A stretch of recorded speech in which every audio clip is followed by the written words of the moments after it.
My mom always said my entire life ran on luck. When I ranked first in my class, she said, "You just guessed." When I won a gold medal, she said the judges must have been blind. When I got into Westridge University, she told everyone, "This kid has no real ability, just good luck." So on my first day of college, she tossed me a book of scratch cards. "Since your luck is so good, you might as well let it handle your living expenses. You get one book per semester. However much you win is all you get. And so you can't come crying to me about being broke, I'm blocking you now. I'll add you back next semester." With that, she ignored all my desperate pleas and blocked me on every platform. I wanted to cry, but I couldn't even manage tears. All I could do was scratch 2 cards every day. On good days, I'd win $20 to $50. Most days, I won nothing at all. I survived by sneaking expired cookies out of my roommate's trash. By the last week of the semester, I had developed severe anemia. Using every ounce of strength, I scratched the final card and laughed. Mom was right. My luck really was incredible. I was so hungry I saw stars. Everything doubled in my vision. The book of $20 scratch cards my mom had given me felt like a countdown to my death. Only one card remained. The $30 I'd won earlier, despite being extremely frugal, eating nothing but plain bread and canned soup, had lasted at most 2 weeks. My stomach felt like an invisible hand was squeezing it tight, cramping with pain. Clinging to one last shred of hope, I called her, dumping cold water over my head to stay conscious. I was still blocked. She hadn't added me back. With no other choice, I borrowed a stranger's phone and dialed her number again. "Mom," before I could say anything else, her sharp voice cut through the line. "If I remember correctly, you still have one scratch card left, don't you? Don't come crying to me about being poor. I'm not falling for that. If you're so capable, do what you did when you got into college and won those scholarships. Use your luck." The call ended abruptly. When I tried again, her phone was off. The last scratch card in my hand suddenly felt unbearably heavy. I didn't dare scratch it. I was terrified it would be another loss. At the start of the semester, my weight had been normal. Now I was severely malnourished. At 5'5", I weighed only 73 pounds. Blue veins showed through my skin. There wasn't a trace of color in my face. When I got back to the dorm, no one was there. I walked unsteadily toward the trash can. Out of habit, I checked to see if my roommates had thrown away any leftovers or expired food I could salvage. I had spent most of the semester surviving like this. Just as I started digging through the trash, someone pushed the door open. "Ugh. Elena, why are you going through the garbage again? That's disgusting." My roommate, Danielle Lynch. Her voice made my face burn with shame. I jerked my hand back as if I'd been burned. She glanced at the scratch card on my desk and immediately understood. Disgust filled her eyes. "I really can't believe you. How can you be this addicted to gambling? You'd rather buy these things and dig through trash than eat real food. If you love scratch cards that much, at least get a part-time job so you can afford to eat properly." She scoffed. "Whatever. My bad luck for ending up with a roommate like you." With that, she looked at the cake in her hand, only one bite left, then tossed it into the trash and walked out. I was dizzy with hunger.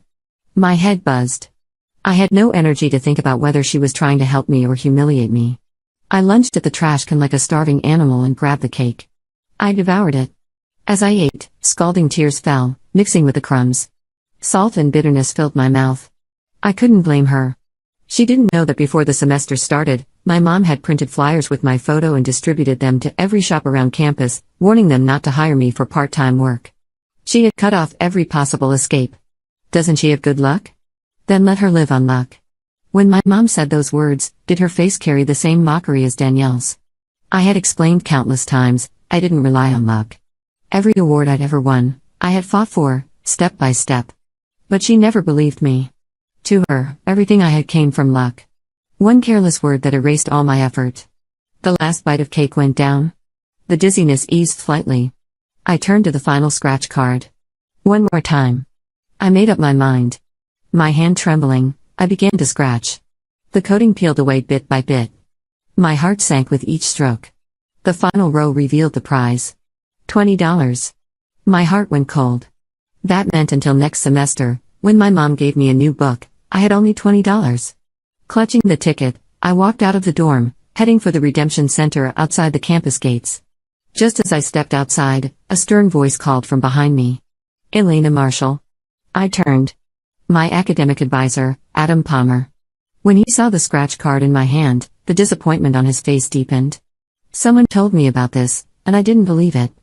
You got into this school with top 10 scores in your region. How could you fall into these schemes and shortcuts? Look at your grades now, you're practically failing everything, he sighed. You've let me down. Consider this a warning. If this continues, I'll have no choice but to recommend your expulsion. He lectured me for several minutes under the blazing sun. The energy from that bite of cake was already fading. I started to sway. Elena. His expression shifted instantly. Are you okay? When he saw how thin my hand was, he paused, then sighed. Come on. I'll take you to the cafeteria. Stop wasting your money on scratch cards.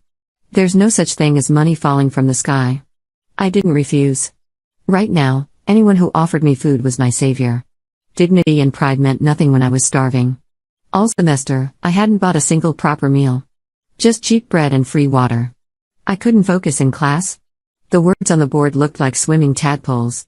My grades had collapsed. So had my pride. After finishing a full meal, I finally felt human again. My steps steadied. My mind cleared. Thank you, I said, then turned to leave. Where are you going? He asked, frowning. I held up the crumpled ticket. To cash this in? Otherwise.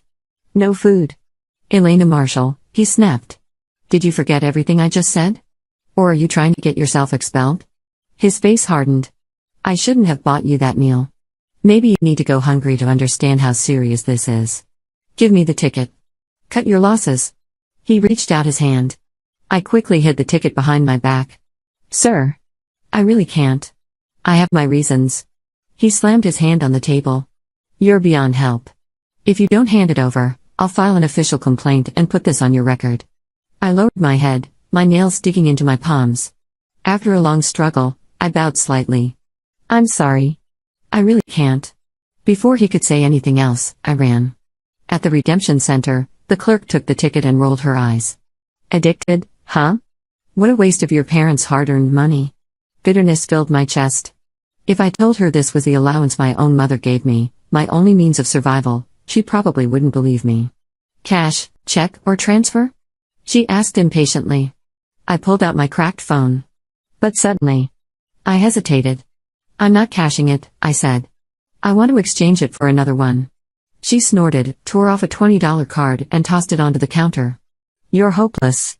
How did Westridge even admit someone like you? I'd heard those words too many times. From my roommate? From strangers. They didn't hurt anymore. I took the card, thanked her, and walked out without scratching it. I had barely taken 2 steps when my phone rang. When I saw Mom on the screen, I froze. It felt like a name from another lifetime. Hello? Her voice came sharp and cold. I thought you had more backbone than to answer my call. The cards I gave you should be finished by now, right? How much did you win on the last one? $20. She clicked her tongue. Well, your luck isn't bad. You didn't starve to death. I couldn't hold it in anymore.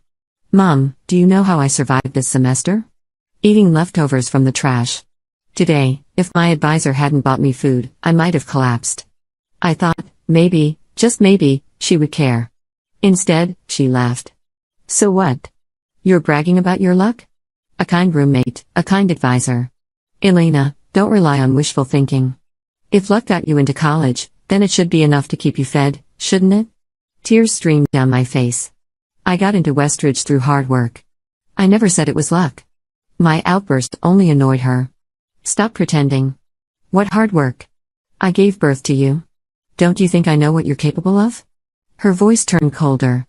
When I was pregnant, I even fell down the stairs a few times trying to get rid of you, and you still survived. If that's not luck, what is? My blood ran cold. This was the first time she'd said it so plainly. I had heard whispers before. She hadn't wanted me. After I was born, complications meant she could never have another child. My father left her because of it. Everything suddenly made sense. Anger and grief exploded inside me. If I'd known I'd have to survive on scratch cards, do you think I would have chosen to be born? Oh, now you're complaining? She scoffed. Fine. Next semester, I'll switch to $10 cards instead. You've got good luck anyway. Might as well save money. She hung up. And I knew she had blocked me again. Back in my dorm, I stared at the new scratch card for a long time. Finally, I gathered the courage. First row, nothing. Second row, nothing. Third row, still nothing. By the last row, I closed my eyes and scratched blindly. When I finally looked down, my whole body went numb. $5 million. For a second, I thought I was hallucinating from hunger. I rubbed my eyes so hard they stung, then looked again. $5 million. I laughed. Then I cried. Then I laughed again, so hard it scared even me. A few hours earlier, $20 had felt like the difference between life and death. Now there were more zeros in front of me than I had ever seen attached to my own name. I didn't waste a second. The claim had to be processed at the state lottery office downtown, and I was too afraid to even breathe on that ticket, afraid reality would change if I blinked. I tucked it against my chest and started walking. I didn't have money for a cab. It took me more than half an hour on shaky legs, but I made it. When the money finally hit my account, I kept checking the balance over and over, certain it would disappear. It didn't. The first thing I did was go to the most expensive restaurant in the city and order like someone who had just come back from the dead. Soup. Steak. Bread. Dessert. I ate so fast people at nearby tables kept glancing over. I didn't care. Let them stare. Let them think I had no manners. Hunger has a way of stripping a person down to truth, and the truth was that I had spent months being treated like I didn't deserve to live unless luck decided I could. That evening, just as I got back to the dorm, my phone rang again. Elena, my mother said, in a syrupy voice I hadn't heard in years. Sweetheart. Did you win something? I went still. She hadn't called me sweetheart when I got into Westridge. She hadn't called me that when I won national competitions. She hadn't called me that when I was starving. I don't know what you're talking about, I said.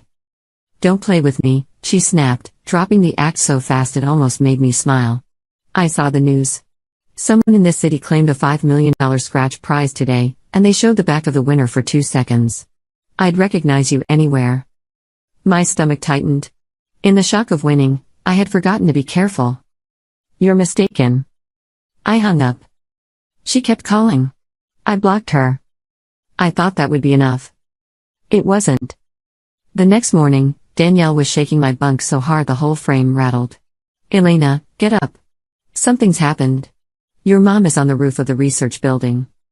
I shot upright. She says if you don't go see her, she's going to jump.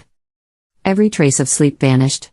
I threw on yesterday's clothes and ran across campus half-dressed, hair tangled, heart pounding so hard it felt painful. By the time I got there, a crowd had already gathered. My mother stood near the edge of the building, wild-eyed, screaming for anyone who would listen. My daughter is a gambler. She won the lottery and now she wants to abandon her own mother. A student like that doesn't deserve to be here. People stared. Whispered. Recorded. Some looked at me with disgust, some with curiosity, most with that same bright, ugly hunger people get when they think they're about to witness tragedy. I looked up at her. Then I thought of every time she had bet my life against her cruelty. And for the first time, I bet against her. If she truly wanted to jump, she wouldn't have made sure there was an audience first. So I turned around and walked away. That afternoon, while the school tried to talk her down and manage the spectacle, I filed paperwork for an international academic exchange program. I needed distance. I needed an ocean between us. I needed a life she could not reach every time she smelled money. My advisor called me not long after. When I explained the scratch cards had really been my living expenses, the disbelief on his face gave way to something worse, guilt. He stopped talking to me like I was a reckless student and started talking to me like I was someone who had survived a disaster no one else. The university tightened campus security after that. My mother could still scream outside the gates, but at least she couldn't wander in anymore. I was approved for the program quickly. My grades before the collapse had been too strong for them to ignore, and once I could finally eat, sleep, and think, I started climbing back toward myself. All I needed was a passport. At the application office, the clerk took my ID, typed for a while, then frowned. Miss Marshall, I'm sorry. Your application can't be processed right now. What do you mean? There's a legal filing attached to your name. I checked the filtered messages on my phone. Buried under blocked calls and spam was a notice from a law office. My mother was suing me. Her claim said I was refusing to support her. She demanded the full $5 million, arguing that since she had originally bought the scratch cards, the money belonged to her. I stared at the screen until my vision blurred. Then, slowly, I started laughing. She had dragged me all the way to court over the same luck she had mocked. Fine. If she wanted a final answer, I would give her one. I hired the best attorney I could find. On the day of the hearing, my mother looked shocked to see I had legal representation. Then she pointed at me and started yelling before we had even sat down. I raised her alone. Now she wins the lottery and turns on me. That ticket came from my money. She owes me the prize, and she owes me support. My attorney adjusted his glasses and asked calmly, "Your daughter is still a full-time student with no employment history. On what basis, exactly, do you believe she is legally required to support you?" My mother opened her mouth, then shut it. He continued, "And is it also your position that providing a semester's living expenses in the form of a single book of scratch cards was responsible parental support?" That made the courtroom stir. Then I said the one thing she never expected. The ticket that won $5 million did not come from the book she gave me. Silence. My mother's face changed. Because it was true. The jackpot ticket was the one I had exchanged for the final $20 winner from her book. We had the redemption records. The lottery office confirmed it. The original book she bought had cost $500 in total, and the amount it paid out over the semester was so low it was almost laughable. She had expected me to survive on that. The judge looked at her for a long moment. "Even if the winning ticket had come from the cards you provided, you explicitly gave them to your daughter as her living expenses. You don't get to reclaim a gift because you don't like the outcome." She lost every claim. Every single one. I should have felt triumphant. Instead, I mostly felt tired. But she still wasn't finished. A few days later, while I was preparing to reapply for my passport, I got a frantic call from campus. My mother was in the administration office, causing another scene, telling anyone who would listen that I had only gotten into Westridge by luck, that I was heartless, dangerous, ungrateful, maybe even a future criminal. I pushed open the office door and shouted, "Enough. What do you want?" She turned to me with the smug look of someone who thought she had found my weakness. "You may not want to give me money now," she said, "but blood is blood. If you refuse to hand it over, I'll cut ties with you. You won't have a family to fall back on."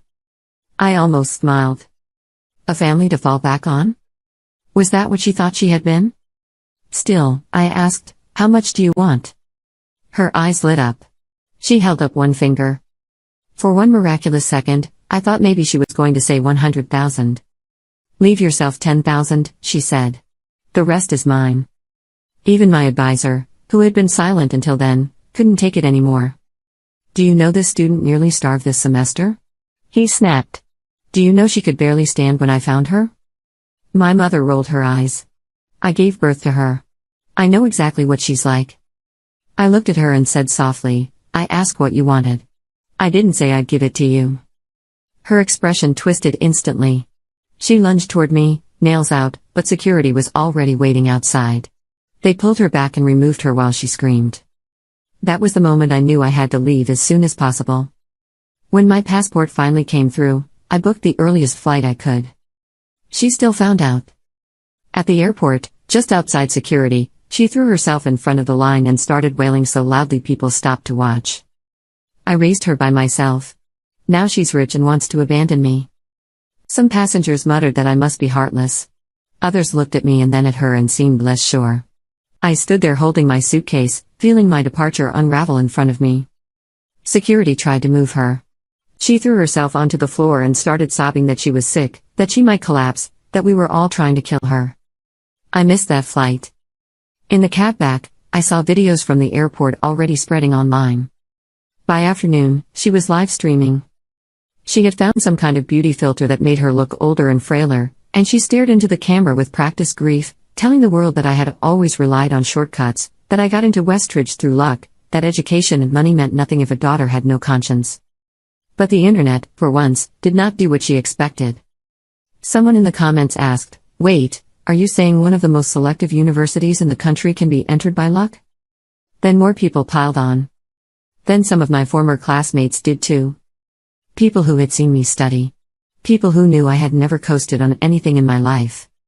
A college classmate commented that my mother had given me scratch cards as living expenses. Another pointed out that if I was truly so lucky, why had I looked half dead all semester? She ended the live stream in a panic. After that, she quieted down. Not because she had changed. Because public opinion had stopped working for her. A borrowed phone number reached me a few days later. Her voice was softer, cautious now. Elena. I won't interfere with your studies anymore. Just send me monthly support, okay? I leaned back and smiled into the silence. Of course, I said. I'll support you. That promise made her cheerful enough to behave. I flew out soon after. For the first month overseas, I lived like someone learning gravity from scratch. I ate 3 meals a day. Then 4. I gained weight. I took self-defense classes because I was finally in a position to think beyond the next hour. I studied late in bright libraries and walked through clean autumn streets on a campus where no one knew what survival had looked like for me. Then came the day of the first payment. She called early in the morning, excited. Elena, where's the money? I haven't given you my account number yet. Half asleep, I said, I already left it in the mailbox outside your house. She hung up so fast I barely had time to smile. When I woke up later, my phone was flooded with furious messages. What is wrong with you? Why is there a book of scratch cards in the mailbox? Are you doing this to get revenge? I deleted every message. Compared to what she had given me, 1 book per semester, 1 book per month was generosity. I kept it up. Every month, right on time, a fresh book of scratch cards appeared in her mailbox. Not randomly chosen, either. I made sure of that. Months passed. Then years. I focused on school. On healing. On becoming someone whose life was no longer built around surviving another one of her whims. Then one day, my advisor abroad came into the classroom and told me my home university had received an urgent message. My mother was critically ill and wanted to see me one last time. I went back. Not out of love. Out of caution. Out of curiosity. Maybe even out of some final, stupid thread of hope that one day things might make sense. The moment I stepped into the house, I knew something was wrong. A huge man I had never seen before lunged out from the side room and grabbed me. He smelled like cigarettes and sweat and bad intentions. My mother stepped out behind him, looking pleased with herself. If you won't listen, she said, then I'll find you a husband who can teach you how to behave. My skin went cold. She had lied about being sick to lure me home and marry me off to some widower from her hometown, someone old enough to know better and shameless enough not to care. But by then I wasn't the girl who had nearly fainted from hunger under the sun. I drove my elbow hard into his stomach, twisted free, and kicked him back so fast he stumbled into the wall. Self-defense classes had been worth every penny. He swore, looked at me, looked at her, and lost every ounce of confidence. Forget it, he said, backing toward the door. Find somebody else. He ran. My mother lifted a hand like she wanted to slap me, then thought better of it. I laughed. I called the police before I came, I said. I just wasn't sure if I was right to be suspicious. The sirens reached us seconds later. I had recorded everything. When the officers heard her own words, clear as day, there was no way to explain it away. She screamed that I was ungrateful, that she should never have had me, that I was ruining her life. The police took her out while she kept shouting. She didn't stay in custody long. In the end, no irreversible harm had been done. But the man she had tried to sell me to spread the story all over town. She became a joke in the very circle she had once used to humiliate me. I blocked her again. And still, every month, the scratch cards kept arriving in her mailbox. In one of the strangest turns of all, she eventually did become seriously ill. A sudden stroke left her alive but unable to care for herself. By then I had been abroad for years. I came back only after finishing my program. I arranged the cheapest nursing home I could find. Not cruelty. Not kindness either. Just the plainest version of responsibility I could live with. A crowded place. Basic care. Nothing more. People sometimes ask if I ever hated my luck. I don't. Because now I understand what she never did. Luck may open a door. Sometimes it may even drag you back from the edge. But endurance is what keeps you standing once you walk through. I got into Westridge because I worked for it. I stayed alive because I refused to disappear. And in the end, the thing my mother worshipped and mocked in equal measure, luck, became the blade that cut me free. She was right about one thing.